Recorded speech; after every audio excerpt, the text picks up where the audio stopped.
Saya Sila Musbati Tilawah, NIM saya 2202046015. Saya di sini sebagai Perdana Menteri Republik Sosialis Vietnam, yaitu Pham Minh Chinh. Sebagai Perdana Menteri, tugas saya adalah memimpin pemerintahan dan juga merumuskan kebijakan yang bertujuan untuk meningkatkan kemajuan dan juga kesejahteraan rakyat Vietnam. Halo, saya Anastasia Nakila dengan NIM 2202046003. Saya di sini sebagai Bui Tan Son, Menteri Luar Negeri Vietnam.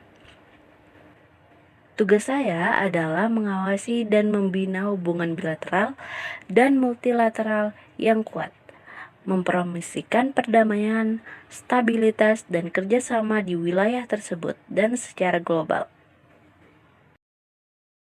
Halo, saya Haura Syaza Faya Faradila, NIM saya 2202046010.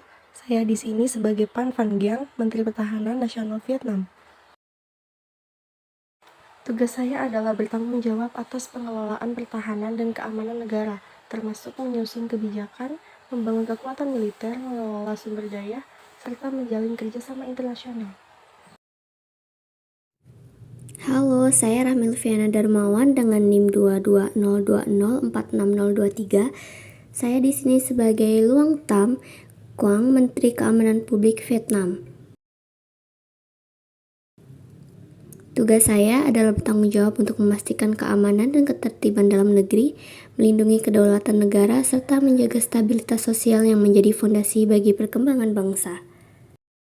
Sengketa antara Vietnam dan Indonesia merupakan suatu isu yang tidak hanya mempengaruhi kedua negara, tetapi juga stabilitas kawasan yang lebih luas.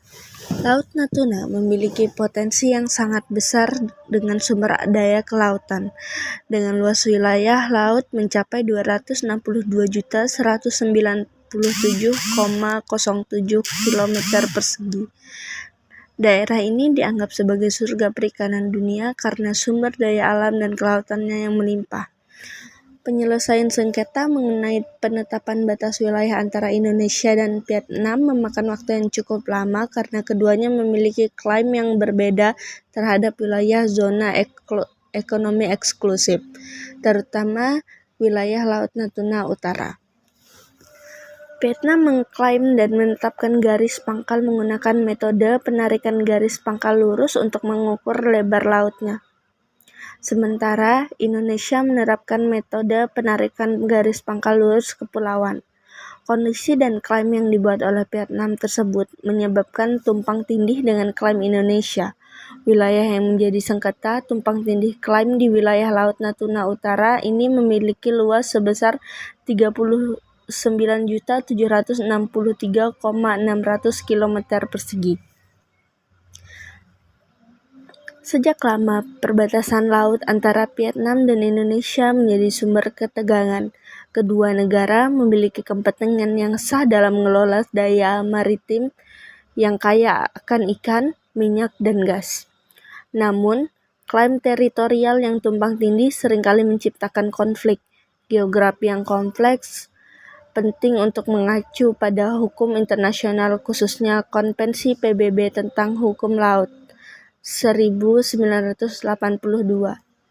UNCLOS menetapkan kerangka hukum untuk menentukan batas maritim dan hak-hak negara atas sumber daya laut. Namun, dalam kasus Vietnam dan Indonesia, ada ketidakpastian mengenai batas zona ekonomi eksklusif yang berpotongan. Kedua negara harus merujuk pada UNCLOS untuk menemukan solusi yang adil. Sengketa ini tidak hanya berdampak pada pemerintah, tetapi pada masyarakat, terutama nelayan yang beroperasi di perairan yang dipersengketa. Insiden penangkapan nelayan seringkali terjadi, menciptakan ketegangan yang merugikan kedua pihak. Perlu kesadaran bahwa kebijakan yang diambil harus mempertimbangkan dampaknya terhadap kehidupan masyarakat yang bergantung pada sumber daya laut.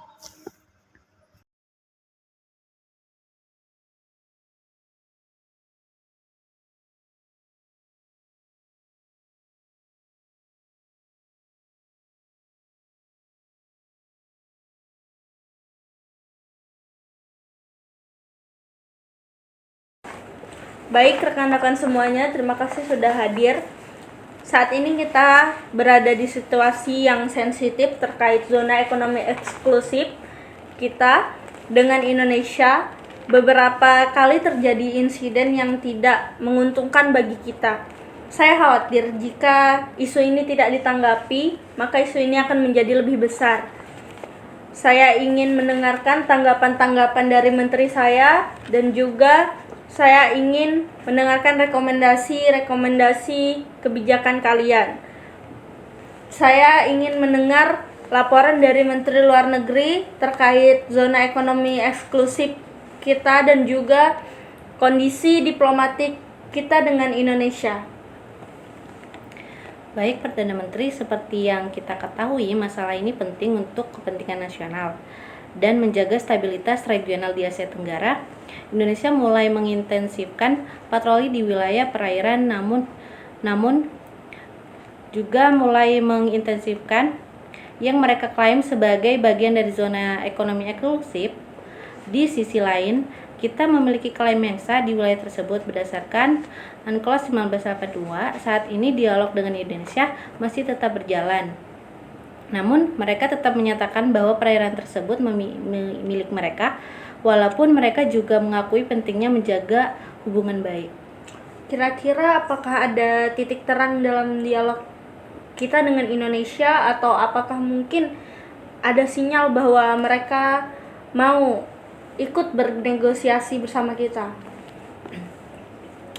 Di sini saya ingin menguraikan pendekatan kami dan tindakan khusus yang kami ambil, seperti kita harus menekankan kembali komitmen untuk menyelesaikan masalah ini melalui cara damai, dengan tetap mematuhi prinsip Konvensi Hukum Laut Perserikatan Bangsa-Bangsa UNCLOS 1982, dan untuk saat ini Indonesia tetap mempertahankan posisinya. Mereka menggunakan nama Laut Natuna Utara untuk mempertegas wilayah tersebut. Untuk berkompromi, Indonesia merasa nyaman untuk melakukan negosiasi bilateral dibandingkan dibahas melalui forum internasional. Kami telah mengadakan pertemuan bersama dengan Menteri Luar Negeri Indonesia, mengadakan pertemuan bilateral selama pertemuan tingkat Menteri ASEAN dan mitra wicara di Bangkok, Thailand. Pertemuan ini berfokus utama dalam upaya menyelesaikan perundingan pembatasan zona ekonomi eksklusif antara Indonesia dan Vietnam. Baik, untuk saat ini diplomasi masih menjadi pendekatan utama kita, namun tetap saja kita tidak dapat bergantung hanya pada dialog dan juga negosiasi. Terutama jika situasi di lapangan semakin panas, maka kita butuh tindakan yang lebih lanjut.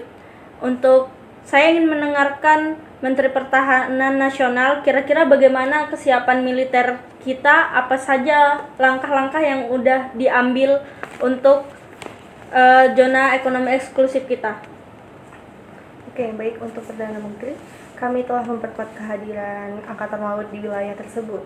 Kapal-kapal kita rutin melakukan patroli di daerah sana, namun kami selalu berhati-hati agar tidak memicu ketegangan yang berlebihan. Posisi kami tetap defensif, tetapi kami siap menghadapi segala kemungkinan yang terjadi di daerah sana.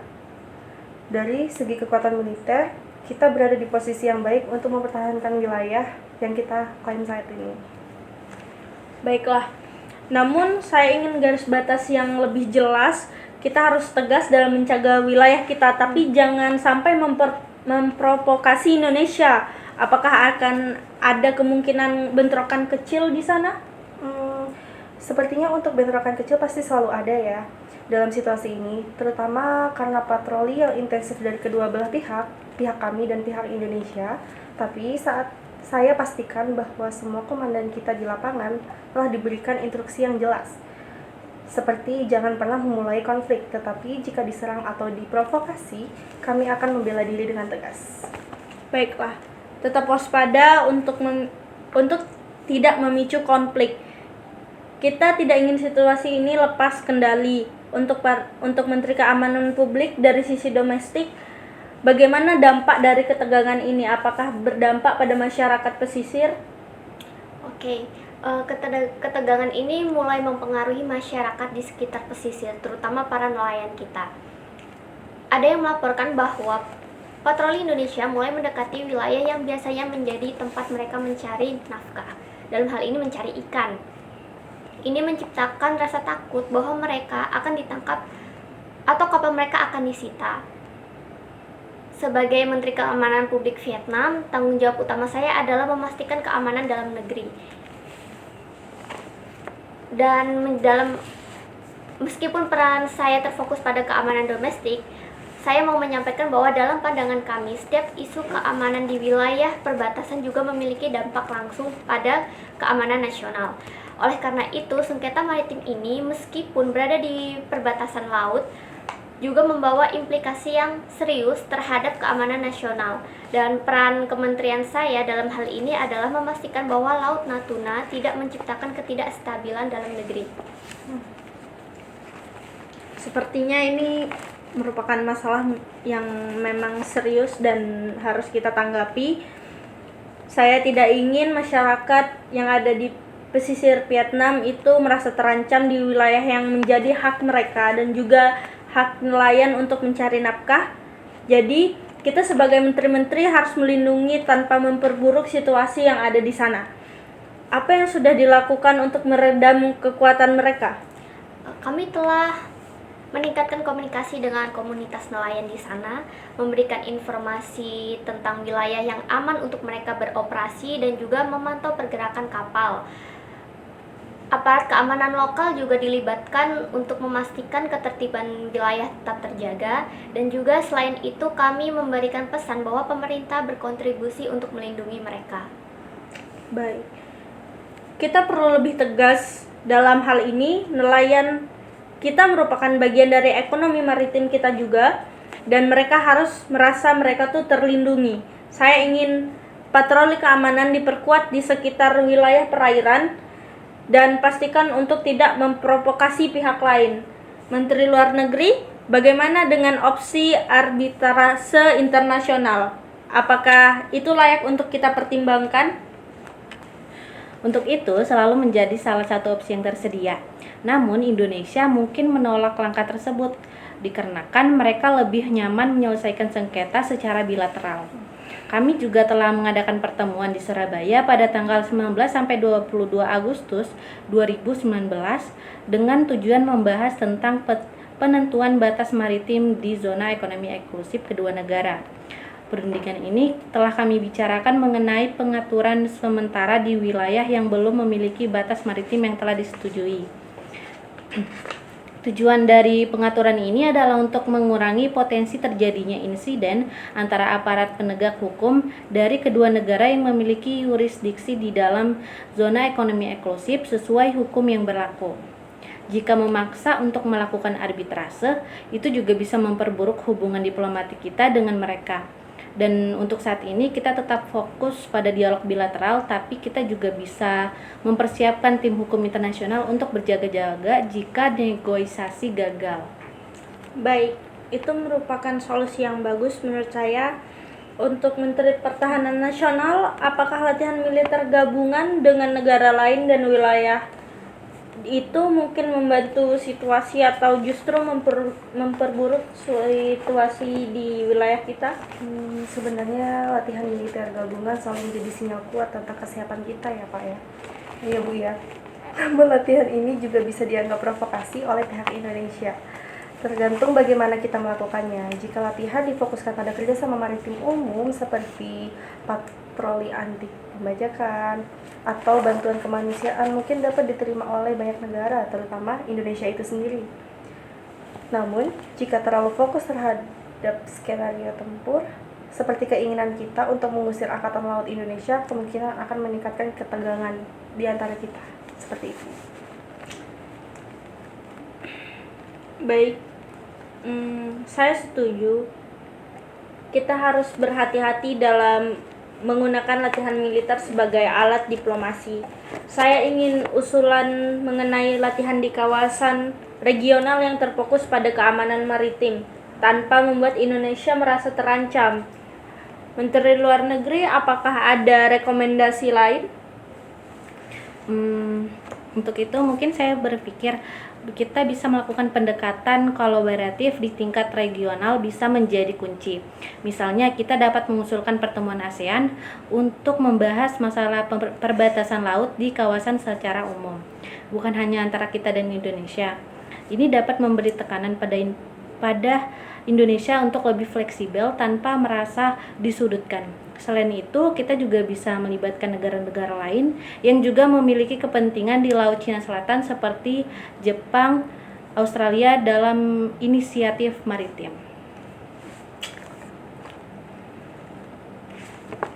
Itu mungkin ide yang bagus ya buat kita jalankan untuk strategi kita. Menggunakan ASEAN sebagai platform untuk diskusi regional lebih luas dan memperluas dukungan kita juga tanpa menyudutkan Indonesia secara langsung.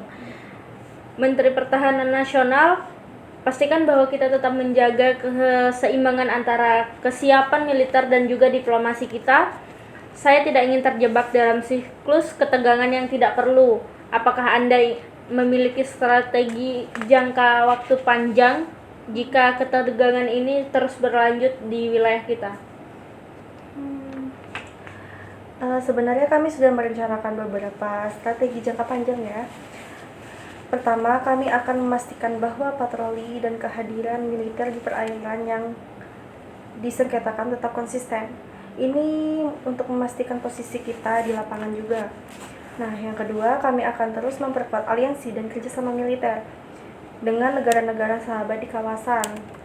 Ini bukan hanya soal pertahanan, tapi juga menunjukkan bahwa Vietnam adalah negara yang bertanggung jawab dalam menjaga keamanan kawasan. Jika perlu, kita juga bisa memperkuat armada laut kita dengan teknologi yang baru.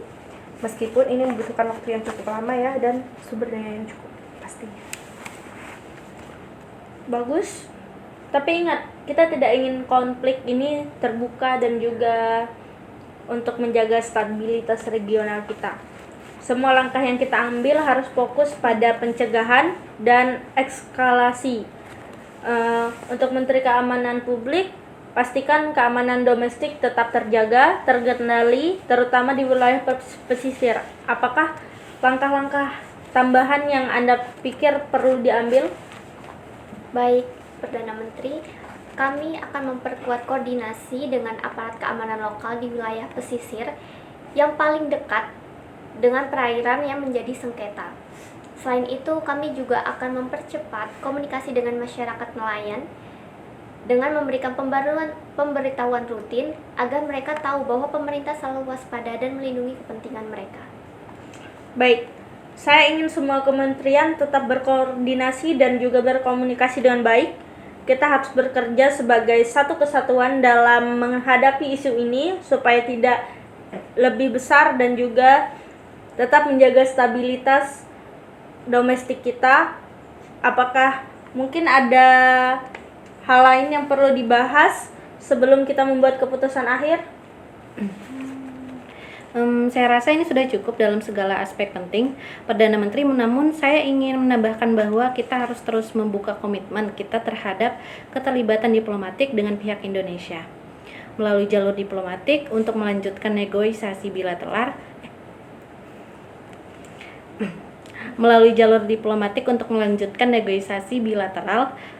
lebih lanjut untuk dapat menekankan pentingnya dialog untuk menyelesaikannya secara damai dengan tetap mematuhi kerangka hukum dan ketentuan UNCLOS pada pasal 74 dan 287 yang menguraikan prosedur penetapan batas zona ekonomi eksklusif.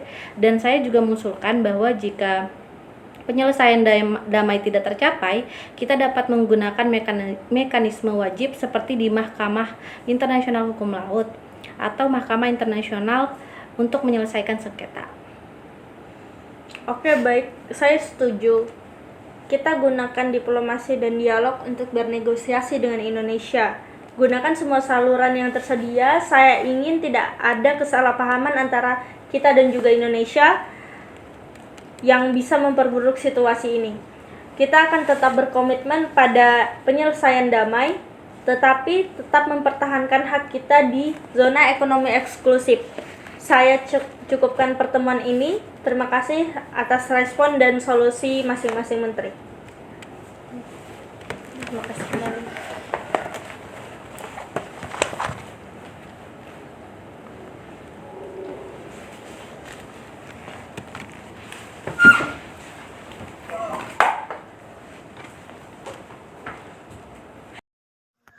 Oke, sampai sejauh ini hubungan bilateral Vietnam-Indonesia terus meningkat dalam berbagai bidang. Indonesia dan Vietnam sepakat mulai menyusun pengaturan sementara di klaim tumpang tindih zona ekonomi eksklusif di wilayah Natuna Utara sebagai upaya menghindari insiden aparat kedua negara melalui penguatan komunikasi, tindakan menahan diri, dan pembatasan kegiatan perikanan. Kesepakatan tersebut dihasilkan dalam pertemuan Technical Working Group di sela-sela Technical Meeting ke-12 perundingan zona ekonomi eksklusif antara kedua negara.